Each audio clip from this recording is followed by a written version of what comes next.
Добар ден и од мене. Ова е стартот на 0+ месеци на телевизија Телма, магазинот за практично родителство. Родителите сакаат да зборуваат за своите деца, особено сакаат да истакнат со што ги воодушевиле, развеселиле или насмеале. Тие сакаат да ги посочуваат интересните прашања што им ги поставиле децата и особено ги раскажуваат оние моменти кога не знаеле да дадат одговор на толку комплексно и паметно детско прашање. Родителите се оние кои што најчесто први го забележуваат интелектуалниот потенцијал на своето дете. Како се препознаваат малите гениалци? Во одговорот на ова прашање ќе ни помогне денешната гостинка, тоа е професор доктор Ана Фрицкант, развоен психолог од Институтот за психологија при Филозофскиот факултет во Скопје. Добре ни дојдовте. Добро најдов, добар ден. Многу родители сметаат дека нивните деца се надарени, дека подобро напредуваат во споредба со децата на нивните познаници, например. Меѓутоа, повеќето од тие деца се гениалци само во очите на нивните родители. Кои се карактеристиките на надпросечно интелигентните деца? Има ли одредени развојни насоки кои што може да укажат дека детето има надпросечно голем интелектуален потенцијал? Така, прво, веднаш да расчистиме дека не постојат универзални децидни знаци кои сигурно би гарантирале дека детето е надпресечно интелигентно.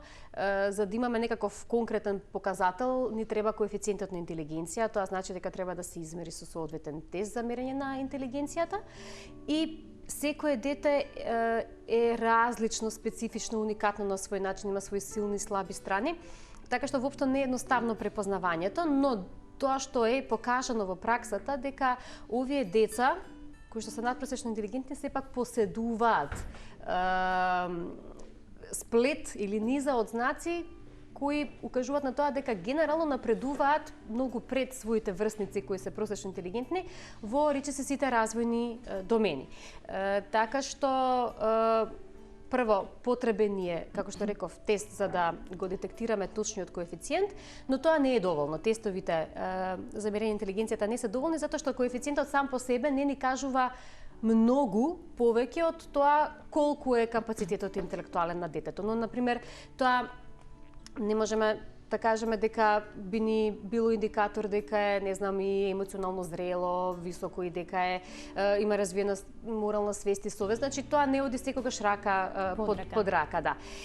Сега, ако баш сакаме прецизно да наведеме кои се тие знаци или индикатори кои што надпросечно интелигентни деца ги имаат порано, и ќе нагласам тука дека од ова што сега ќе го кажам, не е задолжително да сите знаци бидат присутни кај детето. Доволно е да ги има повеќето од нив. Така, практичарите, психолозите, развојните психолози наведуваат дека, например, надпресечно интелигентните деца имаат исклучителна меморија. Так, исклучително развиена, да, моќ на запазување на најситни детали. Уште како доенчиња во првите 12 месеци покажуваат насочено внимание, многу пред нивните врсници. Разгледуваат наоколу со широко отворени очи, будно следат што се случува околу нив. Потоа, овие деца обично научуваат да читаат и пишуваат пред своите врсници, пред да тргнат на училиште. Генерално брзо учат. Значи, потребни им се помалку број на покажувања и помал број на повторувања за да научат нешто. Тоа е затоа што постои еден ментален процес кој е битен за научување на нови знаења и ново разбирање, каде сензацијата кај овие деца побрзо се преведува во когниција, затоа побрзо учат. Си поставуваат многу високи стандарди, многу повисоки од она што редовната популација го прави. Податаму многу се љубопитни, имаат бујна имагинација. Во однос на емоциите, многу подлабоки, многу поинтензивни емоции искусуваат и манифестираат за разлика од другите деца. Потоа имаат широк спектар на интереси. Тоа што им е веќе научено и познато не ги стимулира и затоа можат брзо да изгубат интерес, така, да покажат дека им е досадно. Сакаат да ги прават нештата на поинаков начин, да експериментираат, да учат и да ги прават активностите преку различни сложени шеми, игри. Неретко се повлекуваат, сакаат да бидат сами. Така, може да бидат повлечени интровертни при тоа? Може да биде, да, затоа што бидејќи подлабоко се ангажираат мисловно, може да се случи, например, да имаат некакви интереси кои воопшто не се совпаѓаат со интересите на нивните врсници, затоа што се малку понапред и едноставно немаат зашто да споделуваат и да разговараат конкретно на таа тема. И токму затоа, например, интересно е дека кај овие деца знае да се забележи тоа што колоквијално би го кажале сонува со широко отворени очи, значи заталканост во мислите. Па поради тоа во наставата, во текот на наставата, може да биде случај да погрешно биде препознаено ова дете како и окарактеризирано погрешно како невнимателно, недисциплирано, незаинтересирано, дури и хиперактивно, затоа што ако му е досадно може да почне да разговара со другите деца, да не внимава на тоа што наставникот го зборува или нешто што наставникот го кажал му дошло интересно и тука заталкува со мислите затоа што почнува когнитивно да го обработува токму тоа што го слушнало и не следи на час. Па ако наставникот му каже ајде повтори што кажав, не може да репродуцира. Исто така, кај овие деца се забележува, например, дека многу пред своите врсници покажуваат чувства и разбирање на она што е праведно, правилно да се направи честно, значи овие морални вредности, многу порано се забележуваат во нивната интеракција со другите, отколку кај другите деца говорот е исто така многу напреден, значи се супериорни во таа лингвистичка способност да имаат побогат речник, побогат начин на изразување, потоа многу пред своите врсници успеваат да ги сватат метафорите, апстрактните идеи и така натаму. Значи еден навистина многу широк спектар на капацитети, ова не е конечна листа. Има уште многу работи. Јас сега би сакала малку да проговориме и за тоа дали овие деца често влегуваат во конфликтни ситуации со околината, бидејќи таа ги смета за неадаптирани, за невозможни, дека не може добро да се приспособат, да речеме, децата во градинка, дека имаат многу големи барања и слично. Видете, воопшто не е едноставно да вие одржувате ниво на стимулација кој што му е потребно на надпресечно интелигентно дете. Како што ви кажав, бргу се заситува. Уште, например, ова може да го забележиме во период на доенче, во оние први 12 месеци. Затоа што кога овие дечиња, например, помалку, не секогаш, но некогаш се случува да спијат пократко од другите деца. А кога се будни, постојано бараат стимулација. Значи не е за нив доволно да ги нахраните, пресоблечете и малку да се поиграте со нив. Во моментот кога ги оставите во кревече, стануваат нервозни, плачливи, бараат повторно да бидат земени и анимирани, затоа што кога детето едноставно нели лежи и се уште не може да оди, тоа е насочено кон плафонот или кон одреден визуелен простор што може да го преципира, ништо повеќе тоа, а нивниот мозок бара навистина интензивна и честа стимулација. Поради тоа им е потешко на тие родители да нели ја понудат постојано таа стимулација која што на тоа дете во будна состојба му е потребна. Сега конкретно веќе кога ќе подпораснат, заради тоа што подлабоко ги обработуваат когнитивно податоците и подлабоко размислуваат, тоа автоматски со себе повлекува и поинтензивни емоционални реакции. Па затоа, например, предметите, нештата што им се важни, знаат многу интензивно да изреагираат емоционално доколку им бидат земени, тргнати на страна и слично. Потоа, бидејќи си поставуваат многу повисоки стандарди, како што ви кажав, многу пофрустрирано реагираат кога нема да го остварат тоа што го замислиле. И тоа знае некогаш да заврши со тантруми и со проблематично тешко однесување. Така. Да, и тоа, ако така го гледаме, може да биде тешко справливо и подносливо за тие што се околу детето. Так. Било да се тоа другарчињата во градинка или другарите во училиште или родителите, наставниците и слично. И неретко овие деца, например, знаат во предучилишна возраст да бидат изразито вознемирени од некои работи на кои што другите не би изреагирале. Мртов инсект ќе ги вознемири или во училишна возраст ако не успее да го оствари тоа што го поставило како стандард, значи не се однесува како што треба, како што замислило дека треба во училиште, тоа може многу да го вознемири. Или врсничките интеракции, релациите со пријателите, ако нешто не оди. Па дури во адолесценција може долго време да се оптеретуваат и да бидат загрижени, вознемирени, што например не наоѓаат решение на некој глобален проблем, феномен, како што да речеме глобалното затоплување, нешто за што многу возрастни воопшто воопшто не размислуваат и не го обработуваат когнитивно, а веќе во адолесценцијата можат, например, да се преокупирани со тоа. Така што тоа може да бидат, да речеме, тие изразито силни емоционални реакции може да бидат нели проблематични од аспект на однесувањето, проблематични за средината во моментот кога треба да се справи со тоа. Не значи дека се проблематични по својата природа тие деца. Како доенчиња, например, многу поинтензивно реагираат на различни звуци, мириси, вкусови, текстури, па кога нешто не им се допаѓа, многу јасно ќе го покажа тоа. Многу појасно него некое друго дете. Сега тоа знае, например, да биде навистина напорно за родителите кога гледате на секојдневна основа. А дали почетокот на говорот на каков било начин е врзан со коефициентот на интелигенција? Дали овие деца почнуваат да зборуваат порано во споредба со децата од нивна возраст? А бидејќи се подоцна почнуваат денеска да зборуваат децата, па родителите се загрижени и за оваа релација. Дали таа постои? Најчесто се супериорни во таа лингвистичка способност, во која смисла порано прозборуваат. Да речеме, ако редовна популација прозборува, ги кажува првите зборови околу 12-13 месец, кај овие доенчиња тоа се случува веќе околу 9 месец. Например, почнуваат да конструираат реченици од 14 месеци, кај редовната популација тоа се случува негде кон крајот на втората и почетокот на третата година. Така го прескокнуваат периодот на граматички грешки.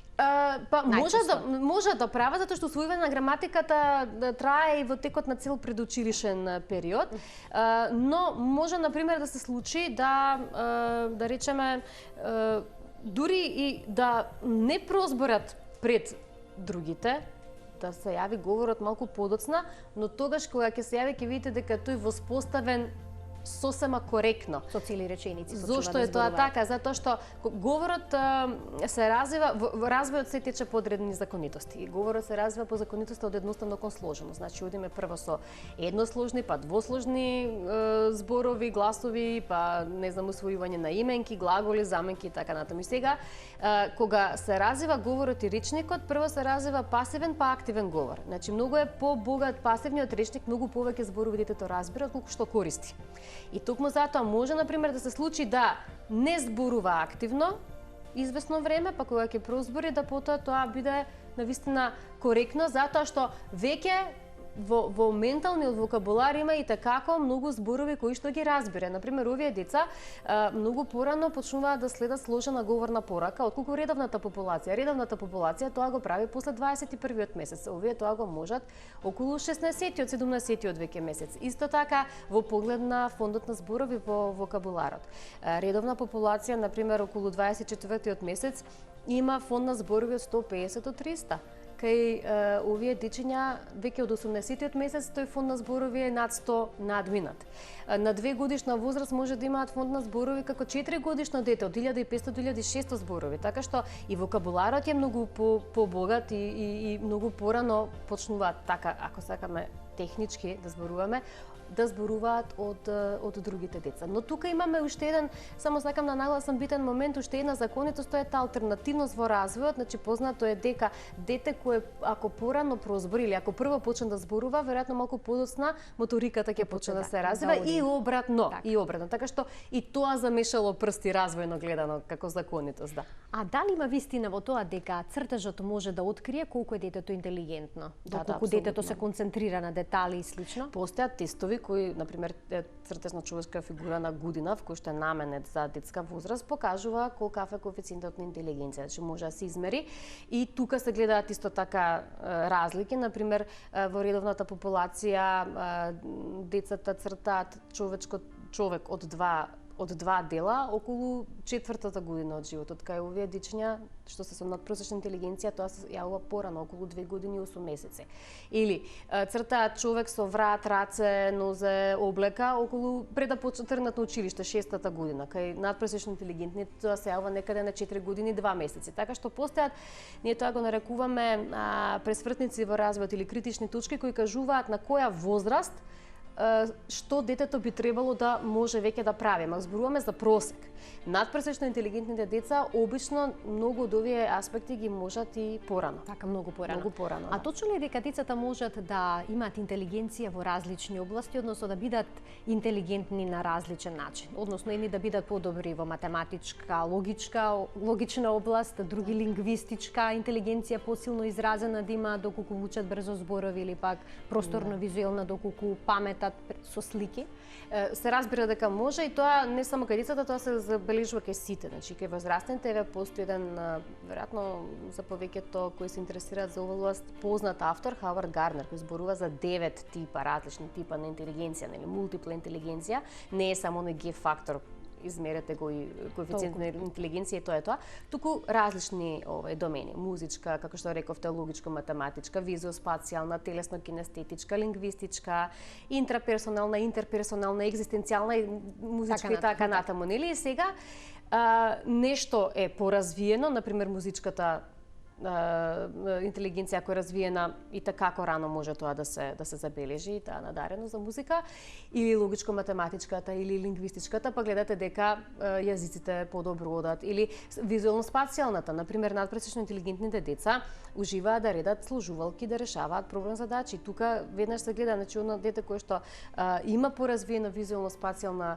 интелигенција, автоматски многу покомпетентно, многу побрзо точно ги решава сложувалките, подобро перципира простор, подобро се ориентира во простор, помни. Така, а прават ли некогаш родителите грешки, да речеме да ја блокираат доминантната интелигенција на детето, доколку инсистираат тоа да се развие во некоја област во која што не е толку добра? Например, нема да одиш на час по пијано или на клавир или на балет, не е важно што е да е, доколку не ја решиш задачата по математика, а нема детето баш некоја доминантна интелигенција за математика. Сега вака, може ли тие потенцијали да згаснат, оние кои што му се доминантни, доколку не ги развива? Се во што не вложуваме, нема да се развива. Сега дали ќе згасне, кога нешто природно го носиме во себе, може и ќе се одржи одредно ниво, но ако не вложуваме нема да се развие. Тоа е сигурно. Бидејќи пазете кога зборуваме за интелигенција, наследноста има големо влијание тука. Значи дури студиите покажуваат дека помеѓу 40 и 80% наследниот фактор влие. Ама тоа пак истовремено не кажува дека ако не практикуваме, не надградуваме, не стимулираме, нема да достигне максимум што би можел да достигне. И сега во овој контекст на вашето прашање, некогаш секој родител му мисли и посакува најдобро на своето дете, некогаш кога сакаме да ги развиеме и утврдиме работните навики на детето, може родителите тоа да го направат така што или го практикуваат така што ќе одложи задоволување на некоја битна желба, интерес на детето тоа што сака да го прави, за да го натера да претходно го заврши она што помалку сака да го прави. По-проблематично според мене е тоа кога родителот форсира кај детето нешто затоа што тој смета дека така треба или затоа што, не знам, еве јас како мајка не сум се реализирала како балерина, па сега моето дете го терам да учи балета, не сака да го прави тоа, да? Тоа е по-проблематично. Значи кога детето нема капацитет или нема способност да биде успешно во нешто, а родителот по секоја цена тоа се обидува да го натера да го прави. Така што тука треба да се внимава многу повеќе за да не детето се изфрустрира, затоа што детето ќе сака да одговори на барањата на родителот, од друга страна ги нема, чувствува дека ги нема докрај потребните капацитети и можности за да тоа го достигне и автоматски имате долгорочно гледано фрустрирано дете кое ќе се откаже, нема да биде успешно во тоа што го тера да го прави, нема да има желба да го прави и така. Зошто е важно навремено да се детектираат потенцијалите, интелектуалните потенцијали на детето? Па во развојот, колку порано нешто го детектирате, дијагностицирате или препознаете, без оглед дали станува за нешто што треба да биде коригирано или нешто што треба да биде поттикнато да се развие уште повеќе, значи колку порано со тоа се почне, толку прогнозата е подобра, значи потенцијалите се поголеми. Од тој аспект, колку порано се препознаат овие капацитети кај децата, толку повеќе можности има да се развијат до својот максимум, бидејќи знаеме дека покажано е дека интелигенцијата, кога станува збор за флуидната интелигенција, тоа е способност да се снаоѓаме во нови ситуации, да користиме претходно стекнато искуство за да на нов начин решаваме некоја нова задача. таа има свој лимит, до каде оди. Некои нејзини аспекти на таа флуидна интелигенција се развиваат до 24-та, 5-та, па потоа почнуваат да опаѓаат, некои до 30-та, некои дури до 40-та година од животот, но потоа се достигнува плато и почнуваат полека да опаѓаат. Така што колку порано почнете да стимулирате одреден домен, толку повеќе тој има шанси да се развие. Кога зборувам за стимулативна средина, не мислам веднаш на тоа да не помислат сега родителите дека треба да се купуваат скапи играчки, дека треба да се живее во некаков многу скап контекст. Стимулативна средина е да има, значи да детето има доволно можност и простор да ја развие способноста која што не е таргет да ја развие.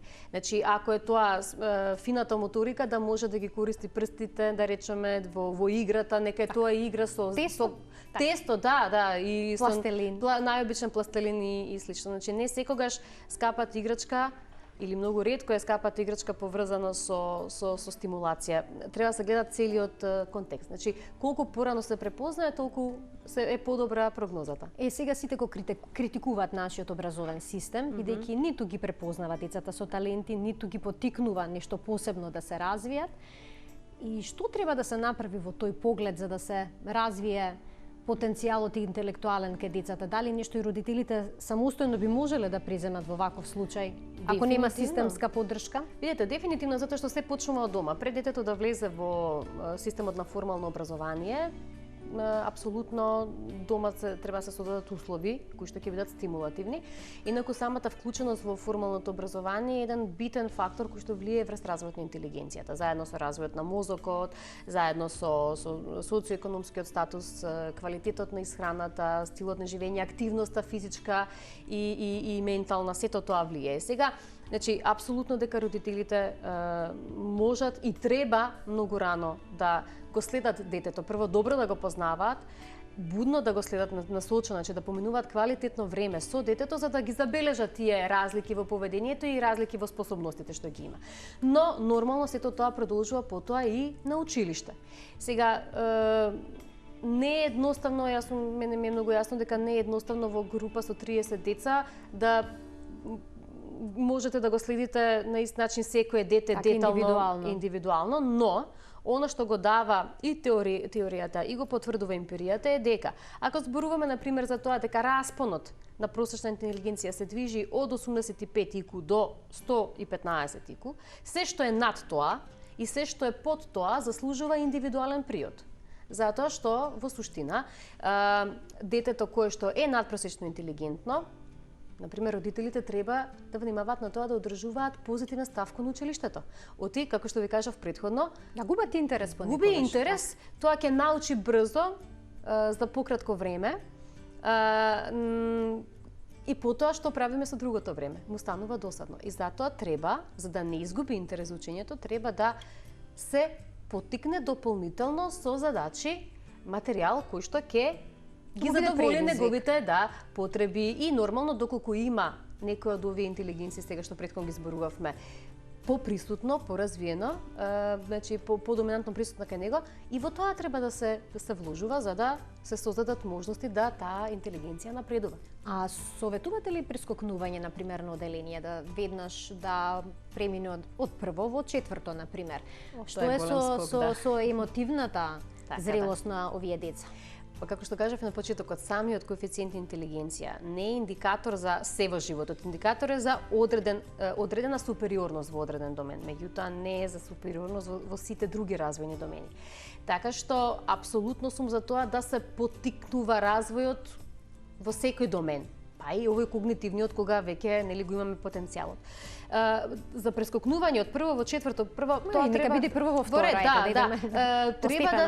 треба да се направи проценка, пак ќе речам издржана, измерена проценка за тоа колкави се интелектуалните капацитети на детето и добро е до известен степен да од прво во второ оделение, значи да оди ако веќе ги апсолвирало сите содржини кои што се работат во прво оделение, да се вклучи спонтано во второ оделение.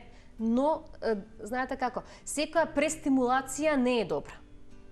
Затоа што децата сепак треба да им се остави простор да бидат деца, да го изживеат своето детство, да му се нарадуваат, да имаат доволно слободно време, да бидат доволно физички активни на чист воздух, не да бидат постојано, да секоја минута од денот им биде испрограмирана. Значи, потребна е стимулација, но битно е до каде ќе одиме во стимулација, а каде ќе отидеме веќе во престимулација која ќе почне да го фрустрира детето и да му го одзема она што е карактеристика баш на детството. И сосема на крај, оние родители кои што сакаат да го измерат коефициентот на интелигенција на нивното дете, каде може тоа да го направат? Па видете, ние немаме некоја институција сега конкретно која спроведува или тестира деца. Постои нели Менса Македонија, таа е специализирана за надпросечно интелигентни, но возрастни поединци.